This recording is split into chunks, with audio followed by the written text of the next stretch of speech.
murder in a major Canadian city on the prairies. Her property is strewn about the area, like her boot. Other things, like her purse with her identification, is found inside a garbage can. Police have no suspects, but have previously warned of a sexual attacker. The police were aware of the sexual attacker who'd been operating in Saskatoon in the fall of 1968. A police force pushing for resolution. Because in this case, people dug in so hard. Many are still dug in.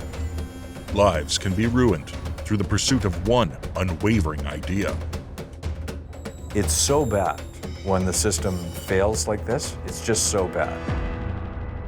And a tragedy that doesn't end with the murder victim. The unsolved ones, we have to stand up and approach these cases in a way outside the box. Let the world know, is for those out there that did commit a murder, there are people that are coming after you. There's just a lot of good people trying to do the right thing. Because it's something that you have to be passionate about. Solve this, bring some peace to the family at least. I was just doing my job.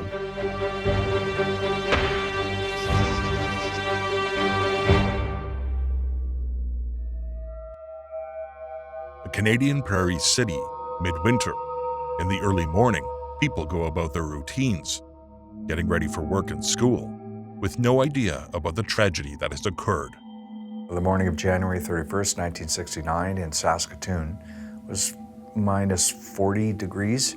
There was ice mist in the air, and what they encountered, school children, I believe, on their way to school, found the body of Gail Miller in a snowbank in a back lane. The children run home to tell their parents about what they've found. The local police receive a call soon after. The police are on the scene in the early morning. They find Gail Miller with her stockings down by her ankles and only wearing a single boot.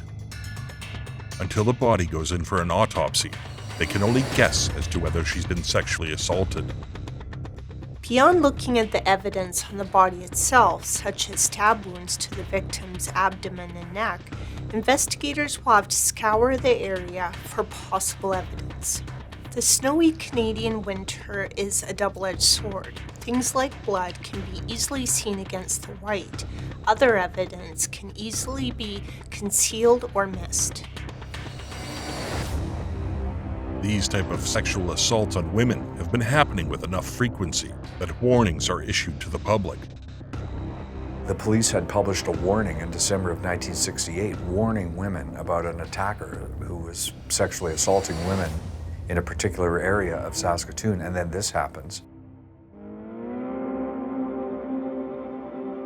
Saskatoon is the largest city in Saskatchewan.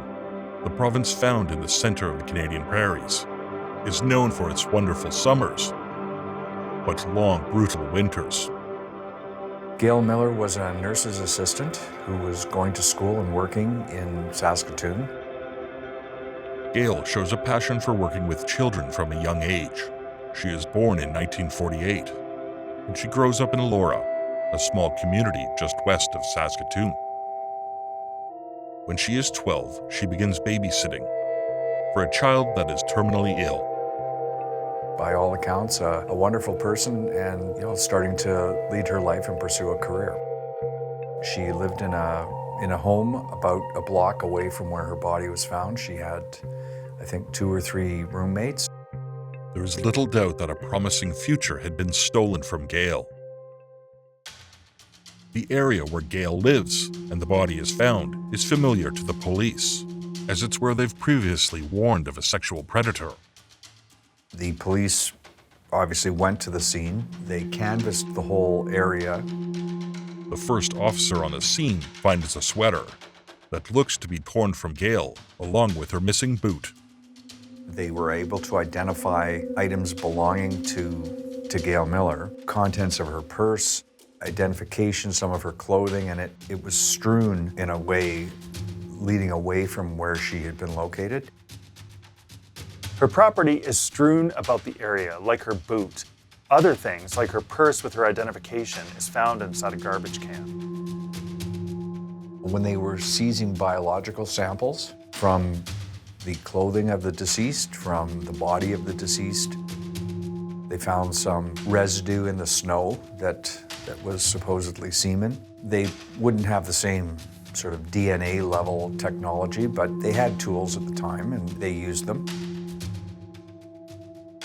The police scour the neighborhood for any information that they can find. Anything that might lead them to a possible suspect. You never know who might have seen or heard something when investigating a case. And when a murder happens in an alley, there's at least a chance that a passerby witnessed something that could assist the police in their investigation. It doesn't always lead anywhere, but it's a starting point.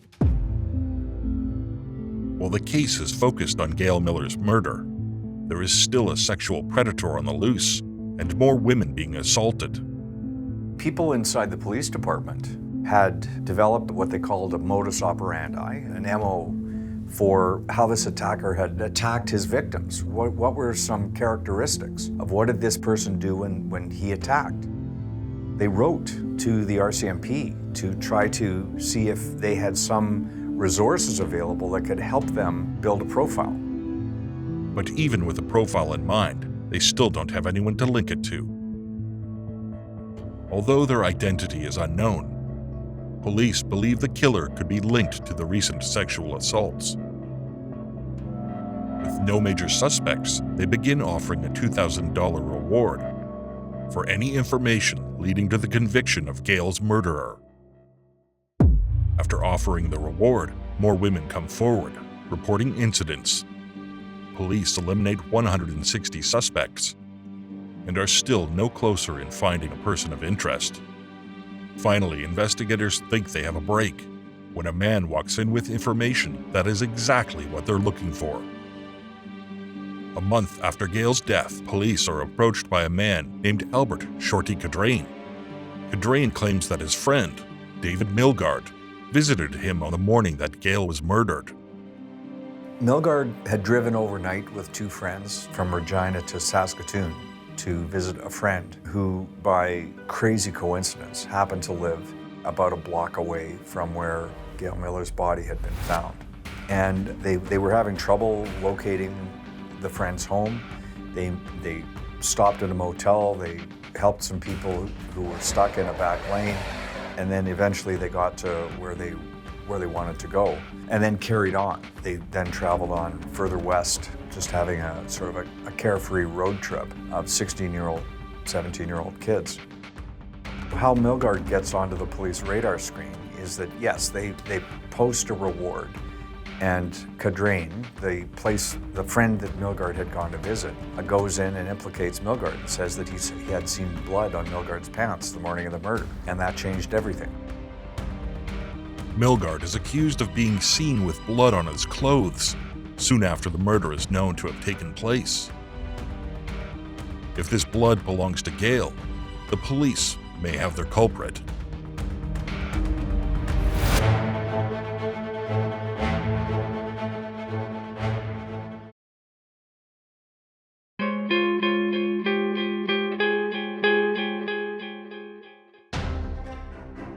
On a late morning in January 1969, children on their way to school are met by a terrible sight. Gail Miller's body is found in the snow down an alley. Soon after, the police arrive on the scene. Gail is a 20-year-old woman working as a nursing assistant in a pediatric ward of the local hospital. Her life is unfortunately cut short. When the police offer a $2,000 reward for information leading to a conviction, their first major suspect comes to light. Milgaard had driven overnight with two friends from Regina to Saskatoon to visit a friend.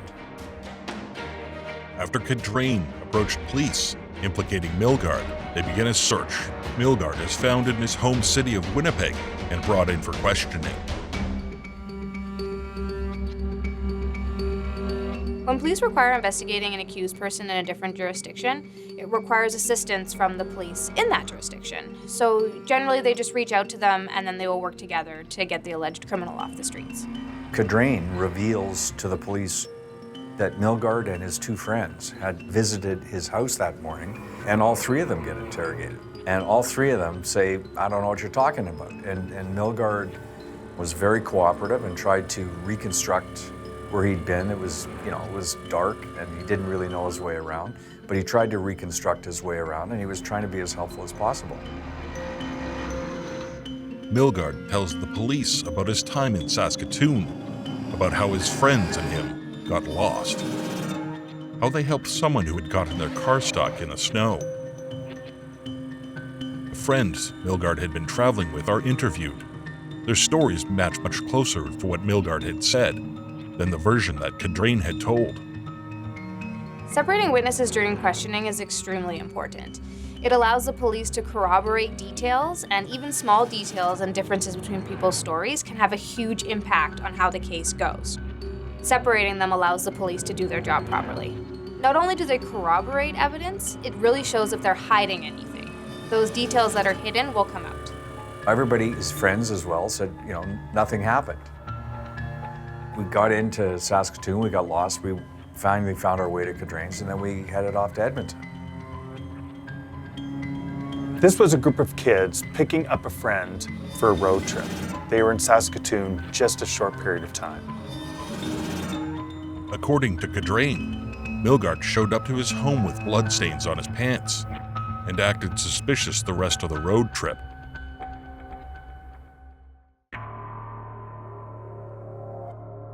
With no leads on the sexual attacker in Saskatoon and pressure mounting, the police decide to dig deeper into Milgaard.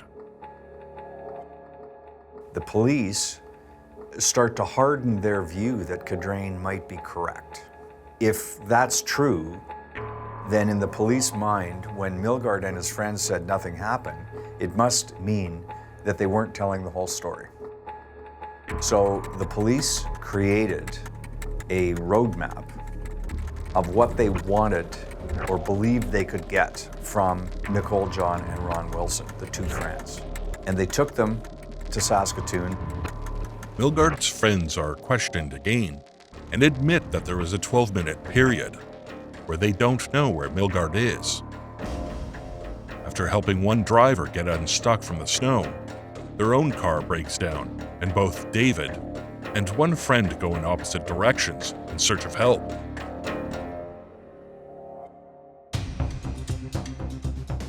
Minutes might seem like a lot, but it takes far less than 12 minutes to commit a murder. And 12-minute window when there's no witnesses or any suspects to see what happened, it's enough to build a case around. And they put Nicole John into a women's prison overnight, and they put a polygraph operator in with Ron Wilson, and they started working on them. Gradually, the police got them from nothing happened to Wilson implicating Milgaard, saying he saw blood on his pants, and Milgaard making admissions that he had stabbed her or had fixed her or whatever his words were. And they got Nicole John to the point where she said that she was an eyewitness and saw Milgaard do it.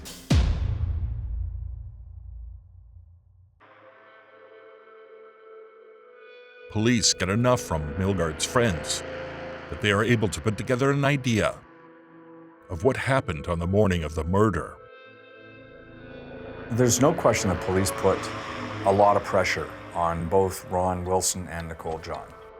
Even with his friends going on record as to what Milgaard has done, he continues to deny everything. The police were aware of the sexual attacker who'd been operating in Saskatoon in the fall of 1968, and they were quite public in the media that they were linking that sex attacker to the murder. 4 months after the murder of Gail Miller, David Milgaard is officially arrested and charged with her murder. One of the unique aspects of the case was that in Canada currently, the law is that when you have a preliminary inquiry, there's a publication ban. The media can't publish the evidence of a preliminary inquiry. Milgaard's preliminary inquiry happened just before that law took effect. So all the evidence at the preliminary inquiry was on a daily basis published in the Saskatoon Star-Phoenix. And then when it went to trial, obviously there was plenty of coverage as well. It was kind of a big deal in the local media. Things only get worse for David Milgaard. While being transported to testify at the trial, Ron Wilson tells police he hears from Lapchak and Melniak, acquaintances, partying with Milgaard in a Regina motel just 4 months after Gail Miller's murder, where Milgaard is teased about being responsible. He responds by asking for a paring knife and acts out how he stabbed her 14 times. It became sort of this large part of the final nail in his coffin at the trial. Milgaard's trial garners much attention, and over 40 people testify. And the Crown kind of gave a general theory about how this homicide had occurred and how Milgaard fit into that picture. You know, the defense, I guess, tried its best to try to rebut that. So the jury was just left with this sort of still image. And once they had that information, then they were fully on the rails to go and arrest and prosecute successfully, and they convicted.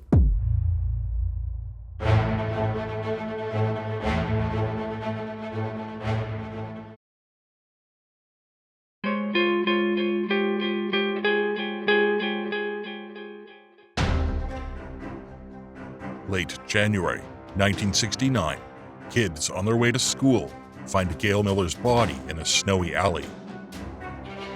The case looks to be going cold until a $2,000 reward prompts citizens to come forward. Cadrain, the friend that Milgaard had gone to visit, goes in and implicates Milgaard and says that he had seen blood on Milgaard's pants the morning of the murder, and that changed everything. After a series of interrogations of Milgaard and his friends, the police have eyewitness testimony that Milgaard may have been responsible. The police got them from nothing happened to Wilson implicating Milgaard. Milgaard and two acquaintances learn of Gail's murder on the news. Milgaard jokingly acts out that he stabbed her. The police start to harden their view that Cadrain might be correct. David Milgaard is convicted exactly 1 year after the murder of Gail Miller.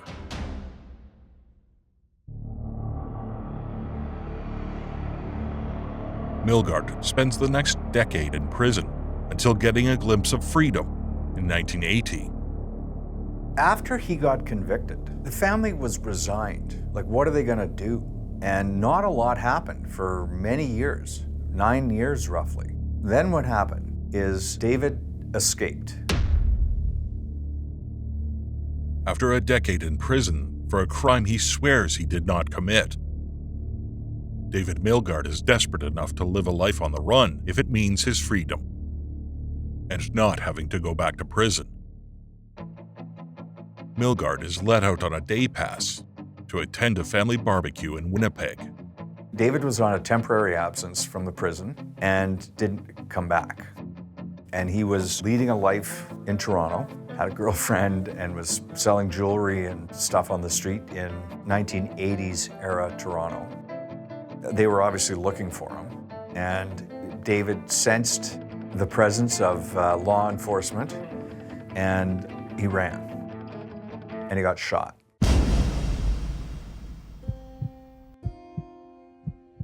His mother, Joyce, is immediately at his side in the hospital. When he was in the hospital, Joyce decided that she had to do something. And so 1980, she said, I'm not going to wait. They'd tried to get lawyers, they'd tried to get some help. Milgaard's desperate attempt to be free has not only led to him being shot, but a mother's resolve to prove that the Saskatoon police really did have it wrong, basing the case on loose timelines, flawed interrogations, and unreliable tips. David's conviction being one of tunnel vision, a system that clearly was wrong. Nobody was interested in something he didn't do, as the lyric goes, and then she took it on herself. She put up a reward and posted the reward all through Saskatoon, saying, anybody who has any information, tell me. My first week at work was the week of March 3rd, 1986. Day 3, the Wednesday, was when we met Joyce Milgaard. And in walks Mrs. Milgaard, and my boss, Hirsch Walsh, hauls me out of the hallway and says, Asper, get in here. And, you know, introduces me to Mrs. Milgaard, and she's pointing her finger on the desk going, my son is innocent, he had 17 years in at the time. He says, you need to do something about it. Joyce tells David Asper about what her son has gone through. The trip that led to his arrest, the interrogations, and his conviction. When Mrs. Milgaard first came to see us, she gave us bags and boxes of documents.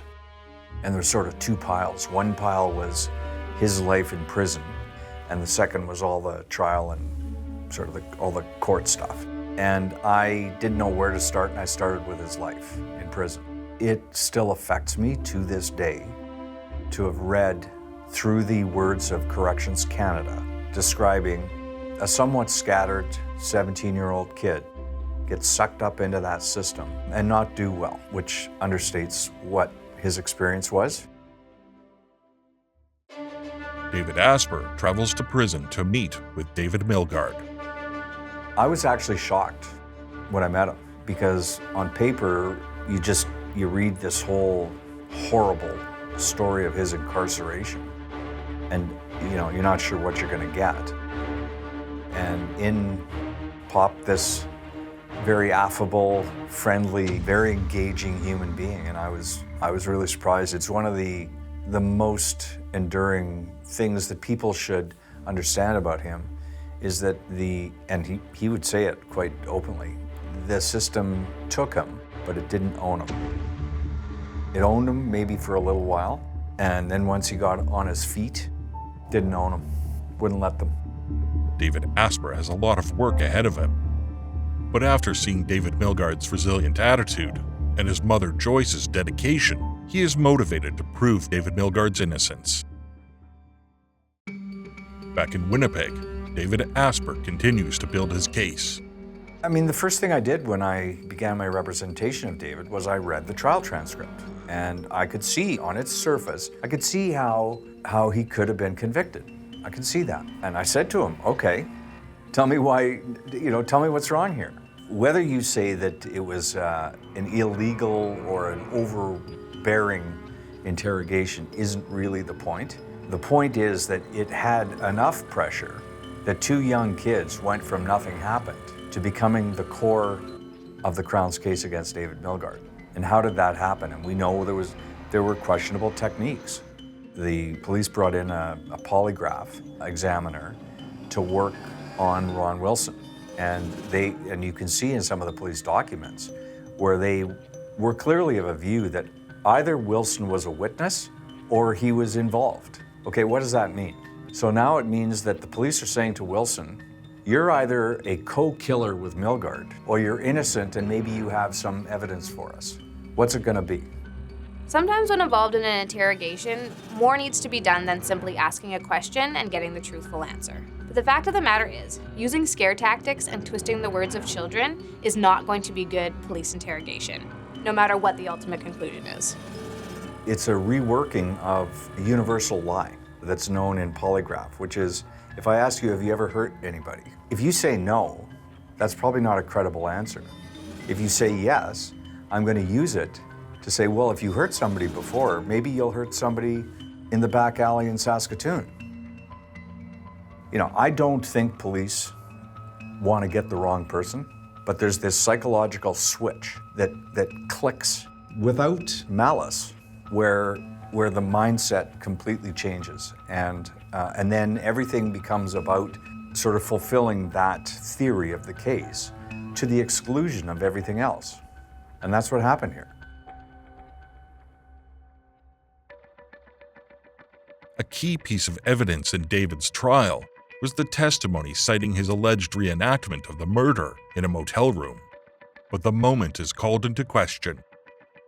If it happened at all, it appears to be teenagers joking around. That evidence came out of the blue for the Crown Attorney, where Milgaard supposedly reenacted the murder. It came from two people charged with robberies who got stunningly low sentences for pleading guilty to those robberies. These are the same two people that Wilson mentions to police, Lapchuk and Milnyuk. It was early in the case, and I had a witness, we had a witness, whose evidence initially was, no, that never happened, and then it evolved, and maybe it did happen, but it was all a joke. By this point, Milgaard had been questioned, and whatever happened in there is sort of irrelevant because he didn't commit the crime. To this day, I think the one thing the jury didn't have the benefit of understanding or seeing, which is that if you take what the Crown said happened and you locate everybody, it's not a diorama. It's not like a frozen image. It's dynamic. And when we took what the Crown said happened on its face and set it in motion, it made no sense. And so I took my own little VHS camera and I went myself. I did all the walking, I did all the movement and timed it. And when I did that and videotaped it, it just hit me like, holy smokes, like there's no chance any of this happened the way it was portrayed for the jury. Okay, it didn't happen that way. It couldn't have happened that way. That's when I kind of knew that there was something seriously wrong here. Lawyer David Asper and Joyce Milgaard are certain that David did not kill Gail Miller, but the question then remains, who did?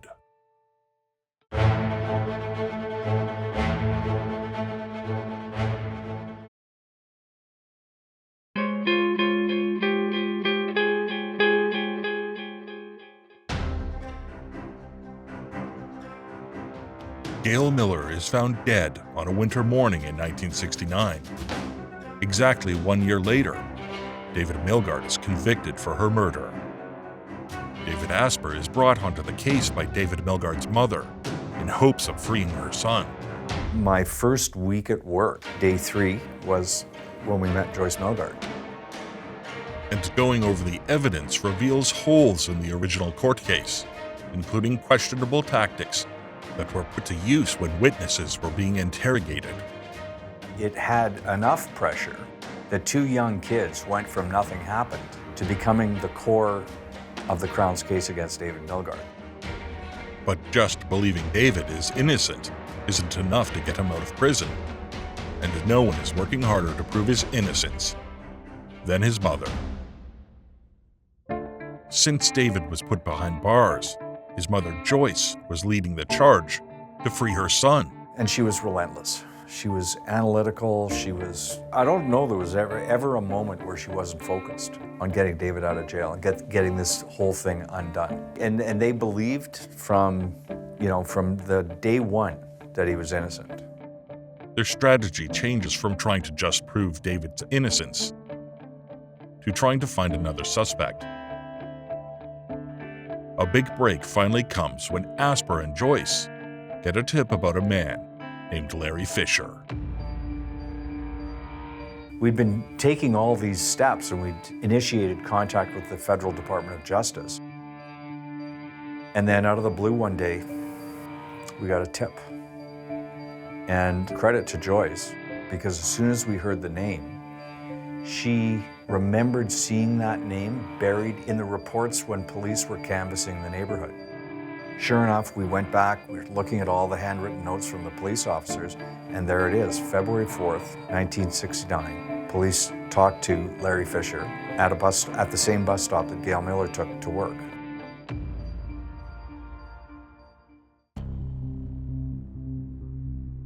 At the time of the murder, Larry Fisher wasn't a suspect. He was only questioned as to whether he had witnessed anything. However, he did give the police one interesting piece of information.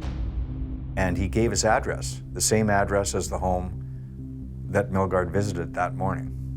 There is a strange connection in the house that Fisher lives at. He also regularly waits at the same bus stop as Gail Miller. We got the tip, and we had to go and do our own investigation. The Department of Justice assigned the RCMP to it, and they certainly didn't produce what we ultimately produced.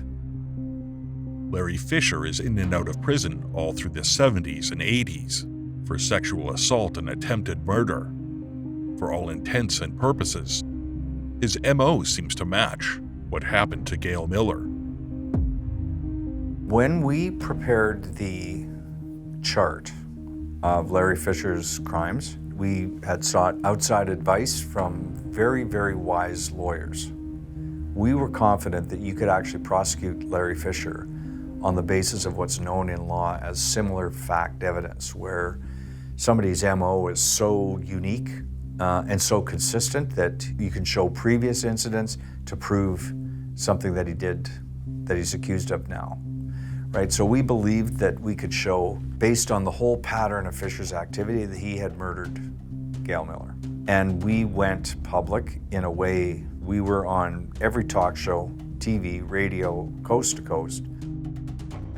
Taking it even further in front of the media, Joyce approaches Justice Minister Kim Campbell, Campbell being the head of the Department of Justice of Canada. I'm sorry, ma'am, if you want your son to have a fair hearing, don't approach me personally, I'm sorry. Kim Campbell was coming out of an elevator, and Joyce had set up all the media cameras when the Minister of Justice was coming out of the elevator. And there was Joyce standing there with a binder of materials and said, "Please, Minister, please, will you talk to me about my son?" And she just blew her off and walked right by. And all the cameras were rolling, and it just looked heartless. And it was on the national news, and it was a huge story. And it triggered, like I've never seen at any other point in that case, because it was the Minister of Justice not even having the courtesy, regardless of the substance of what she's going to say, just blew right by Joyce. I honestly believed that we would do our work, we would summarize the case, and we would contact the Department of Justice, and we would link arms and march together to get justice. When I could see that that wasn't going to happen, and not only was it not going to happen, but that the attitude of the system was adversarial to the idea, just to the very idea that there could be a wrongful conviction, I was pretty resolute that I was invested in not letting the system once again grind down the Milgards. David Asper and the Milgards are continually disappointed by the justice system. After their first wrongful conviction review is dismissed, they refuse to give up. When we got turned down, I had to go tell David in the prison. And at the time, they'd put him in the hole, which is administrative segregation or dissociation. He was behaving badly, and he was not in a good state mentally. And he gave me a pep talk. Like I was seriously upset. And he said, "Okay, we got to try harder. Keep going." And he gave me the buck up little soldier speech. Joyce was all over it. And we said, okay, if we'd been fighting a little bit with the Federal Department of Justice up to that point, we're going to take it up to volume 12. I was invested in not letting the system once again grind down the Milgards. It did in the original proceedings. It did because nobody would touch them or talk to them through the 70s or the 80s until the mid-80s when we got involved, and I just wasn't going to let that happen. We got mail from people all across the country, not so much declaring Milgard's innocence, but who had concluded that there was enough that a court had to have another look at this. It was heartwarming because I remember I got a particularly poignant letter from a veteran who equated this battle with democratic principles of justice and fairness, and what was the war for if the system's going to build such a wall to protect itself from people who it might have hurt. Being let down at every other step, Joyce goes all the way to the top and speaks to the Prime Minister of Canada, Brian Mulroney. A little while later, when the Prime Minister, Mulroney's in town, and he pulls up, and his motorcade pulls up to a hotel. It's lots of security and the media cameras all there, and Joyce is there. And he walked straight over to Joyce. And he expressed concern for her, and I hear, he talks about hearing how David is struggling in the prison, and I know the Department of Justice is looking hard at your case. He's warm. He's the opposite of Kim Campbell. And then things started to happen. And And all of a sudden we were given a reference to the Supreme Court of Canada, and then we got to have our say, and the conviction was overturned. After more than 22 years in prison for a crime that he did not commit, David Milgaard is free. It was the first day of Passover, April 16th, 1992. Passover, of course, is the celebration, the Jewish celebration of the Exodus from Egypt, from Pharaoh, from the evil Pharaoh. And I will never forget going to our family Seder, our Passover dinner that night, having achieved Exodus for David Milgaard.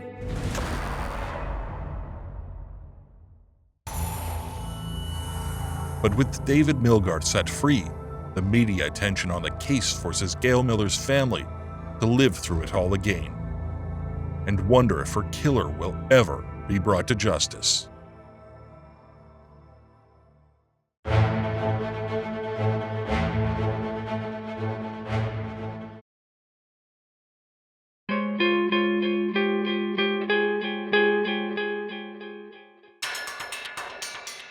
In 1969, the body of Gail Miller is found in a snowy alleyway in Saskatoon after being brutally murdered. A year-long case leads to the conviction and imprisonment of David Milgaard. But his family spends the next 22 years proving his innocence and eventually getting his conviction overturned. We were given a reference to the Supreme Court of Canada, and then we got to have our say, and the conviction was overturned. But even with David released, there is still the matter of Gail Miller's real killer. Her murder follows the same patterns of similar crimes around Saskatoon at the time. And the whole time David is locked away, Larry Fisher is in and out of prison for similar crimes. Now that David Milgaard is free, his lawyers must expose Gail Miller's real killer to exonerate David. They said that the fresh evidence of Larry Fisher mattered. And don't forget, Larry Fisher testified at the Supreme Court. And we prepared, Hirsch Walsh and I prepared for Larry Fisher. And Hirsch did an amazing job of getting Fisher to actually walk through every single one of his crimes and was actually correcting us on things that we might have missed, but in correcting us was actually bolstering the profile. While the technology wasn't what it is today, they were still taking DNA evidence found at the scene back in the 60s. Having a suspect to test that evidence against years later can be a nail in the coffin on a cold case. Semen found at the scene of Gail Miller's murder is tested against Larry Fisher's DNA, connecting him directly to the crime. And guess what? When they finally had the DNA, sophistication or technology to read the semen samples, Larry Fisher did it. Everybody except the Minister of Justice knew that. And then he was convicted. In proving David Milgaard's innocence, David Asper talks to other victims of Larry Fisher. His victims go beyond the scope of the Gail Miller case. Just remember, you've got Gail Miller murdered. You can't talk to Gail Miller. Who I did talk to was the one he nearly murdered. And literally, she's got a scar from ear to ear of where he slit her throat while he was attacking her. It leaves a pretty lasting impression about the person who did that to her. Monster's just a word. It's beyond monster.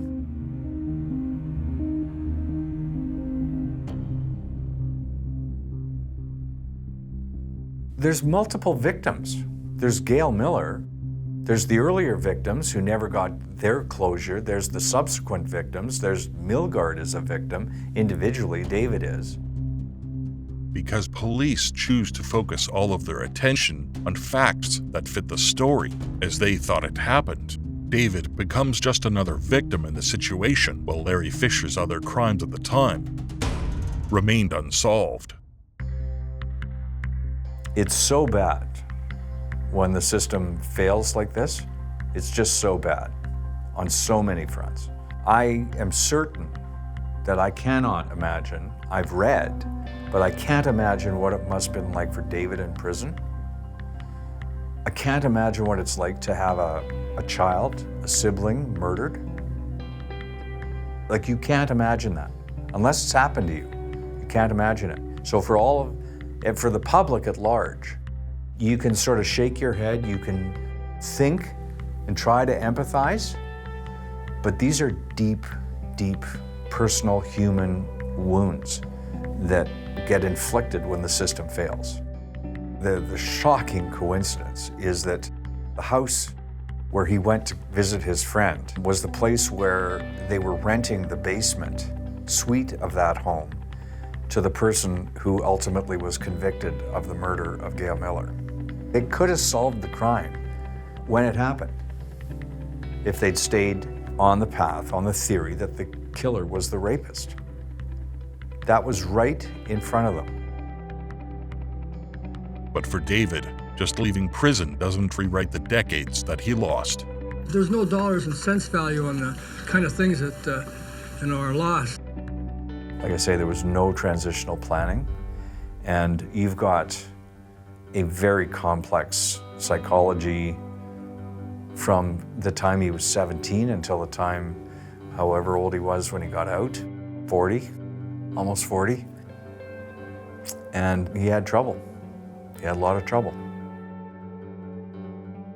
In May of 2022, David Milgaard passes away of complications of pneumonia, leaving behind a wife and 2 children.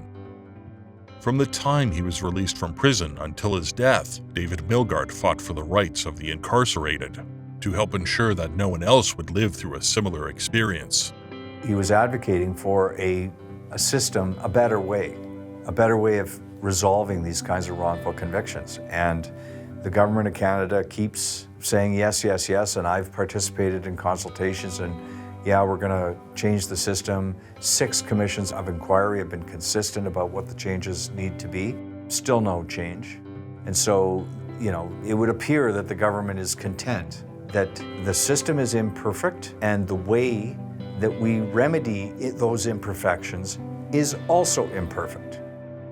If not for the determination of a mother to prove her son's innocence, and a lawyer's persistence to finding the truth, justice for Gail Miller might never have been found.